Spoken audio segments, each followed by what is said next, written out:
Okay, holy shit, I just had like the biggest like revelation ever. I'm watching this hour-long thing on Norse mythology. It's on CU in History slash mythology. It's called Norse Mythology Stories, The Essential from Creation to Ragnarok, CU in History. So, um, they keep going to the dwarves for things. Here are my thoughts. There are no dwarf women from Tolkien. Tolkien is a roadmap and a clue to a lot of this shit, I think. Why are there no dwarf women? Here, here's why. The people that they were dealing with, that they were calling the dwarves, were somewhere in Asia. I don't know where, I don't know how. Probably some sort of sea route through Russia. There's lots of rivers and shit that could go all the way to the Caspian. And I know that Vikings were trading for fucking steel and shit, right? And we know that from swords that they were making. Basically, they had steel that they had no capabilities of making. That was being made somewhere in the world at that time, and it was in Asia. So all of the mythical weapons of the gods that were made by the dwarves, these were Asian weapons. So at that time, China was probably a fucking high level civilization compared to the Norse and Europe. Like something on the order of at least the 1200s, maybe even like Renaissance era, maybe even beyond that. I don't know how advanced they got. This is the thing, is like we find shit in Asia that doesn't make any sense, like batteries made of fucking terracotta and shit. And a lot of tech is made of metal, and metal doesn't last usually. So who knows what the fuck they were given? Like some of these stories about them being gods and having powers, I think that might not be too far off from the truth if they had advanced technology of some sort from somewhere. Also, um, in these stories, why were there no dwarf women? If you were an Asian trader somewhere on the Caspian back then, you were probably Muslim. And if not, you started putting your fucking women in robes the second you saw Norsemen. Like, they didn't let them see their fucking women because they had hot Asian pussy. Like, if anything, they sold them some fucking slave girls from China or some shit, but they didn't let them see their women. So, like, maybe they're like, I think that's where this thing of dwarves comes from. Like, that these are the dwarves that make shit.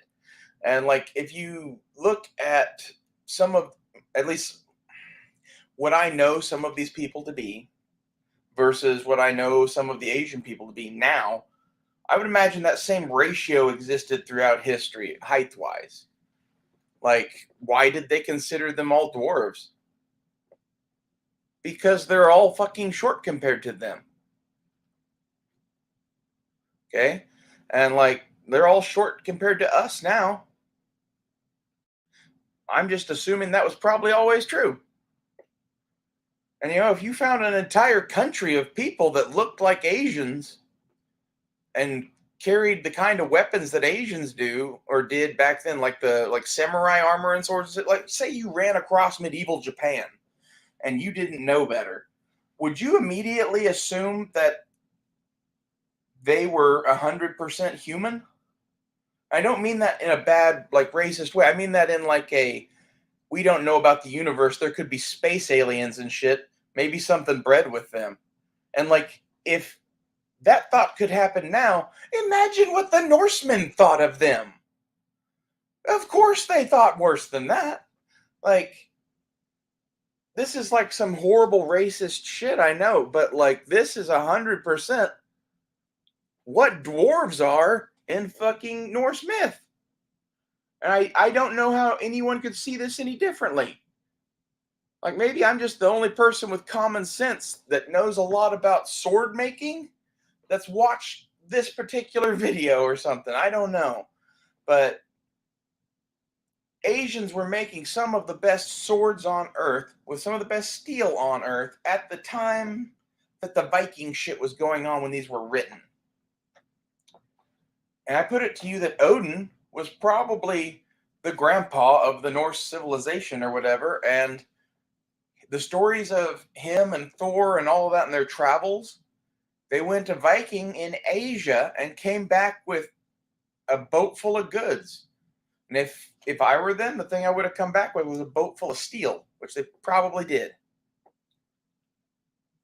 There's a lot of other shit you can bring back, but like if you can make fucking swords, then you can equip an army and you can take everything from everybody else. And if I think that way now, pretty good thought Odin probably thought that way back then too. Just saying. That's assuming a lot, I guess, but like my mindset and head is out of this like Celtic Norse shit of England. And I get this. I can just watch this and understand it, basically. Especially now, given historical context and everything else, and the amount that I've learned in the last 20 years about swords. Like, this is the thing: is I don't just know about making fucking things that look like swords. I know a lot of sword history. I know a lot of sword design. I know a lot of sword design history. I know a lot of like influences. I am an artist, okay? And I make blades.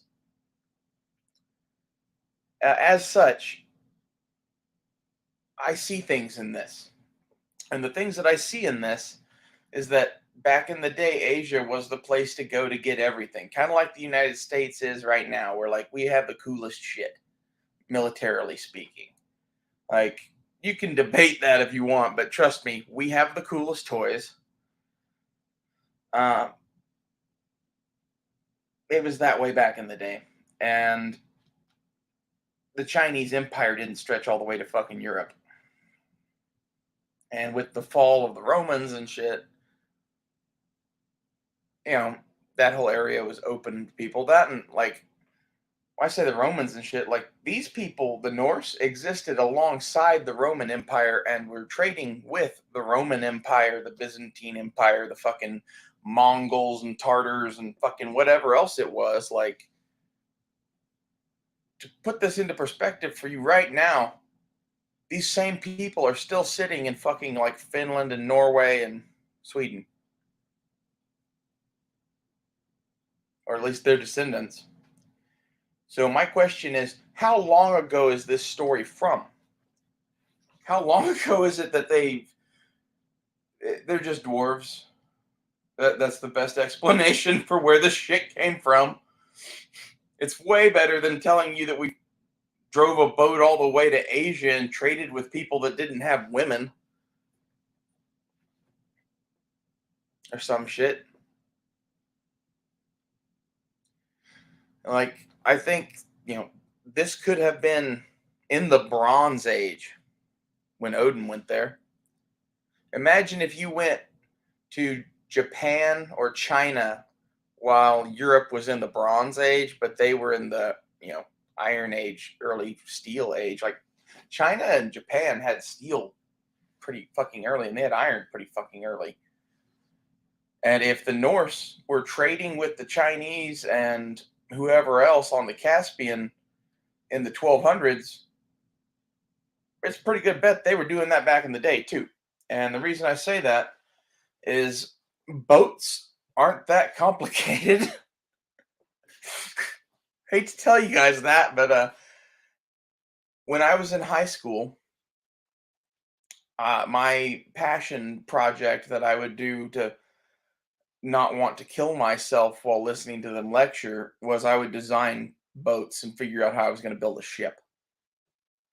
Trust me when I say boats aren't that complicated.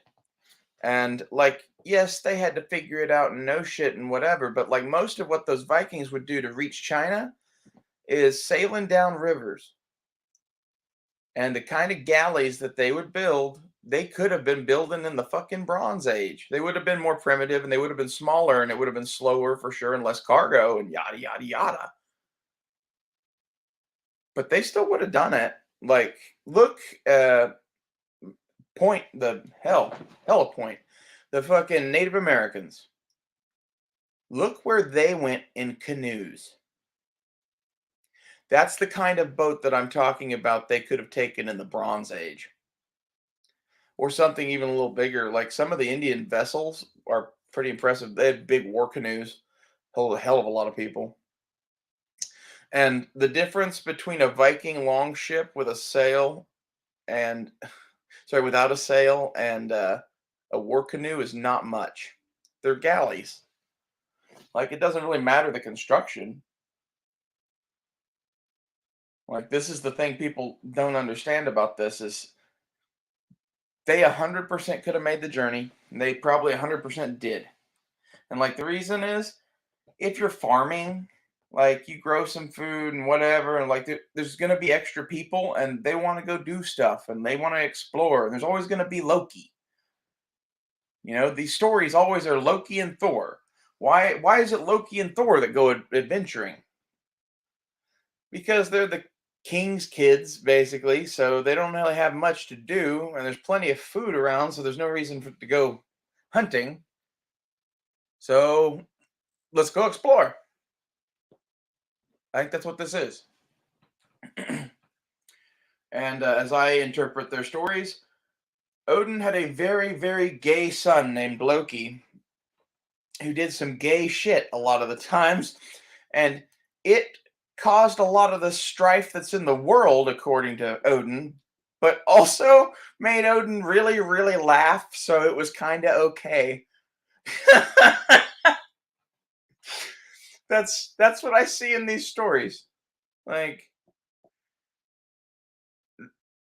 there's a story where Loki makes a bet with some dude that he can't build a wall or some shit like that, and then he figures out that he can't build the wall if he doesn't have his magical horse that's pulling the rocks. So he Loki turns himself into a beautiful female horse and seduces said horse and breaks it free of its fucking bonds and runs off over the hills. And like a year or two later, Loki comes back riding said horse with a colt in tow with 8 legs. And then gifts said horse to Odin, saying, the one condition is you can never tell anyone where this horse came from. I'm like, so you mean to tell me that there's a story that Loki went and had a baby with a horse? Yeah, that sounds okay. Suspect. But at the same time, like, I think there's like details in this. Like, what I see in that is like this story about the horse is Loki dressed up like a chick and seduced the dude. That's what I see in that story. And I think Loki liked dressing up like a girl. And I think this is like the whole shapeshifter thing that he had, the magic thing that he had. Like I think Loki was fucking trans or some shit. Loki was something. Like I think the Loki TV show like is not an inaccurate depiction of that character. It's pretty damn good, really. It has its faults, but the thing that cracks me up about all of this is I've never heard anyone talk about the fact that the Norse were trading with Asia in the Bronze Age, and their myths say it. We need to start looking more and more at mythology as not fact, but like I just did this, where I unpacked this for you as to why it's very likely that in Norse myths, when they say that they went and had clans of dwarves fight each other over making them the best weapons, translation, they sailed all the way to the Caspian Sea probably and then mounted horses and went to God knows where in Asia. Like from there, Genghis Khan rode all over fucking Asia. And if you are if you're 6'5", jacked, blonde, and carrying a steel sword and wearing a horned helmet and you have 100 of your best people with you that are like that? These people fucking raped across Asia. You want to know why, you know, Asia had fucking walled cities and shit?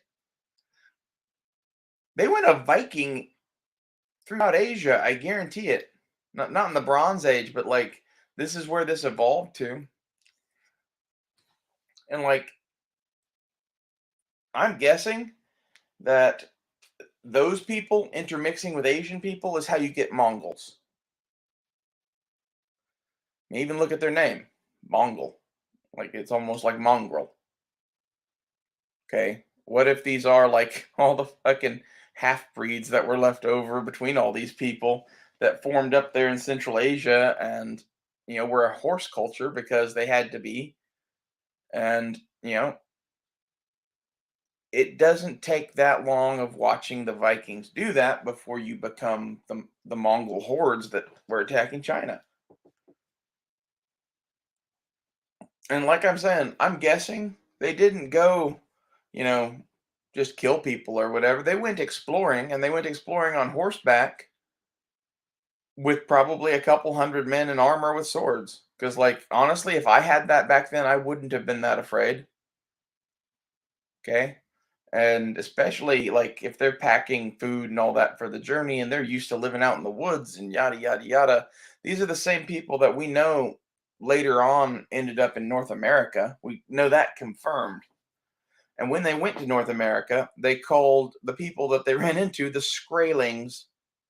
They didn't think they were human. And if you listen to their descriptions of them, they met the Inuit. That's who they met. And it's really easy to see why when you met the Inuit, you might not think that they were 100% human because, like, in your mind back then, you were human and they are so different from them. Like, they don't even have metal, their technology is bone. Like, all they have is snow and animals. It's really quite amazing. If you've never looked into Inuit stuff at all, you should. Like, this is my thing, is like I went to school for cultural anthropology and archaeology. So I love everybody. And I see racism in these stories a little bit, but it's like a cute, subtle grandma kind of racism where they're calling them dwarves and saying that they have magical powers, which honestly, if you're trying to explain this shit to a 5-year-old child in the Bronze Age, that's as good an explanation as anything for Asian people. It really, like, they are crazy different in cool ways, And like this is the thing, you should love the differences between us all. This is why, Asian women are hot, uh, white women are hot, black women are hot, Colombian women are hot, Cuban women are hot. Like I could just keep going. Like got kind of country specific with the Latin American ones, but like really, you can get country specific with the Latin American ones.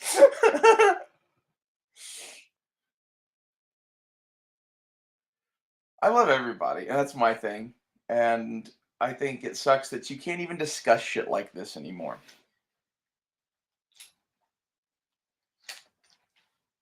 And honestly, I think if you listen to these stories, the tales don't make the dwarves out to be bad or anything. They make them out to be kind of odd craftsmen that they don't understand that they get them to make cool shit. That's probably exactly how they, think about it. You're a king from Bronze Age fucking Norway that has managed to get on horseback all the way to Beijing somehow or something and are trading for steel weapons or whatever.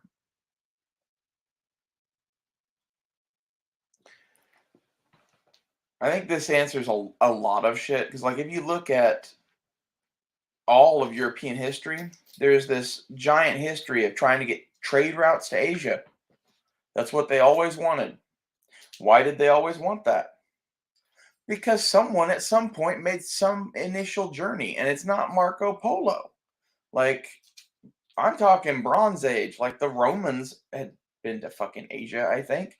Alexander had conquered all the way to fucking into India. Like, he had definitely, well, actually, at that point, he may not have heard of China. I don't know. But, like, this is the point, is like the Greeks went all this way. And we believe these stories because that's history. Okay? But because the Norse have myth instead of fucking history, we don't believe this shit. Like, maybe it should be unpacked by somebody that fucking knows this shit. And if someone knows, like, is there someone else that's into this shit? There's gotta be, right?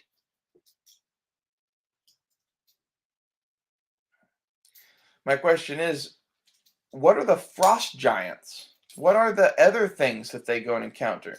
Like, I was listening to another story on there that was about Loki and Thor and somebody going on a trip to see some giants or something like that. And in reality, I think they met a genie, a jinn, whatever.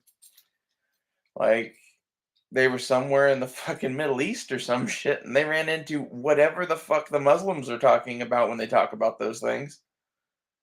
Because it like played with them and you know, gave them contests and whatever, and then revealed that all of this was just in their heads the whole time.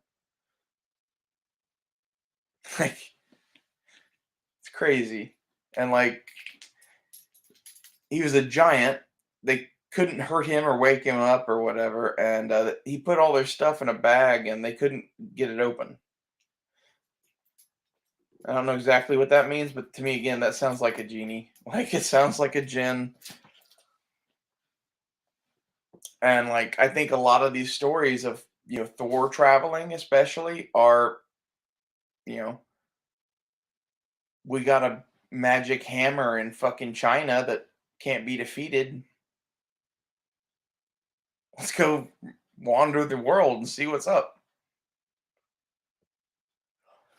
The crazy part is some of the shit they said that the dwarves made them.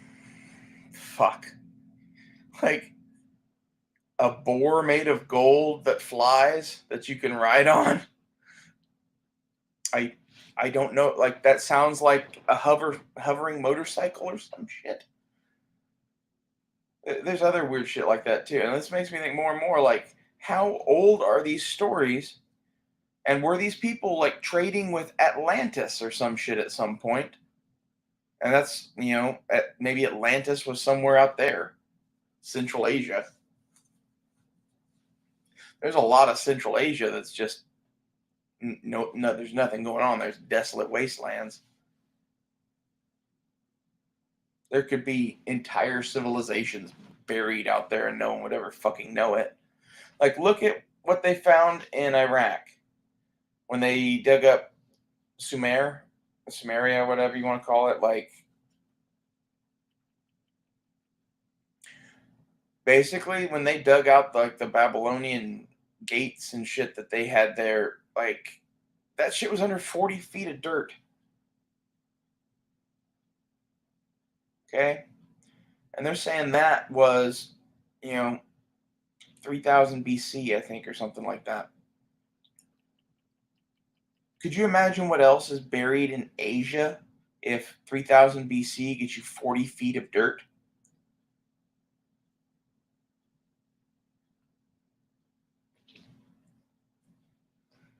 And like, this is the shit that has me question everything about everything, really. It's the history they teach us is whatever they want you to know to get you to do the thing they want you to do. Seems to me that, like, there was some sort of advanced being on this planet, and he was named Odin and a lot of other shit. He wandered the earth, did a lot of shit, a lot of places. But, like, I tracked him across history. in like there's some of it where like I think Odin might be Enoch, and like Enoch eh, did a lot of shit with the gods, quote unquote, basically, and he calls them the Watchers, and has his god as the real god. But from other people's perspectives, Enoch was interacting with the Greek god pantheon and or the Egyptian god pantheon. It was one and the same group of gods, right? And they called him Thoth or Hermes, depending on which country you're from. And that was like the scribe to the gods. And we know this is Odin because the Romans said that the Norse worshipped Mercury. Mercury is their name for Hermes, which is their name for Thoth, which is the guy that built the pyramids. So who the fuck were they trading with and whatever? And like, who is this Odin, Enoch, Thoth person? Like, I don't really know if he's Enoch or not, but it would not surprise me because, like, the stories of Enoch go on to say that he becomes the angel Metatron, and then he like disappears. And my thing is, what if he was gifted some powers from God somehow? Magic. I don't fucking know. And he used that to put some people on a boat, and he went somewhere and started his own thing, so he didn't have to deal with that world anymore. This makes me wonder about like, you know, Norway, Sweden, and Finland. Like they're always unscathed. It's like they're protected by something.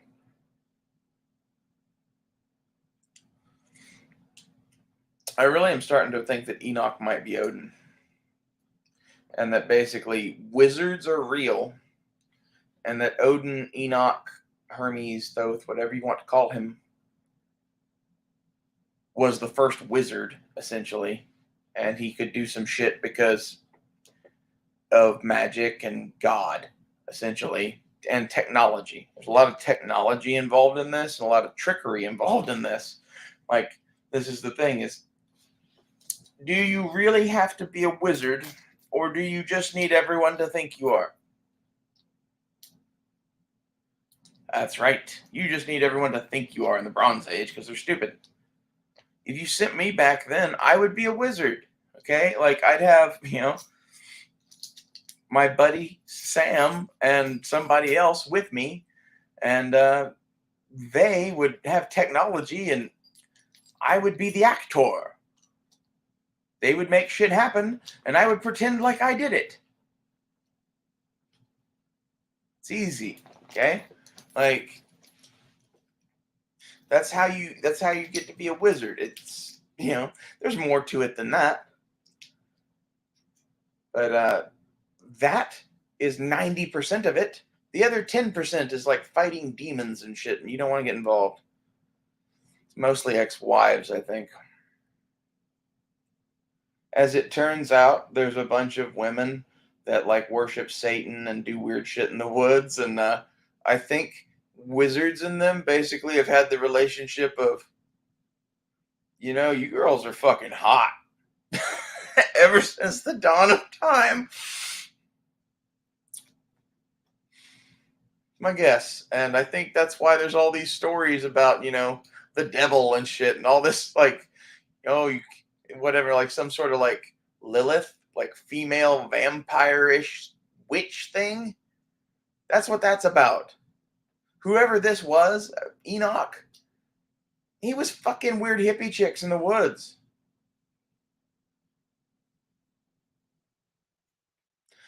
Think about all the people you know today and think that all of those people were still around back then to some extent. There was less people, right? But were there? Like, we don't really know. Like, there were parts of Asia and, the Egypt and places that had real large scale agriculture that supported large populations. And we know about, the last 5,000 years or so. What about the last 25,000 years? We have no idea how many people were there. And like these myths could be that old. The myths are as old as the fucking pyramids and the Sphinx. And the pyramids and the Sphinx are looking more and more like they might be 35, 39,000 years old. Who the fuck knows what happened back then? Like the ancient alien people? What if they were trading with Enoch too? You know? Like, what if that's where some of the gods' real tricks came from? So I think they did have some real tricks. I think it's funny that if my theory is right, basically Enoch destroyed the Greek pantheon of gods and the Egyptian at the same time, pretty much. Somehow, I don't really know how. And then he left, and then he did an impersonation of them in Norway and did it right, I guess, in his mind. Like, I really think that's what happened because if you look at their religion, it's all like this. It's founded by this wanderer.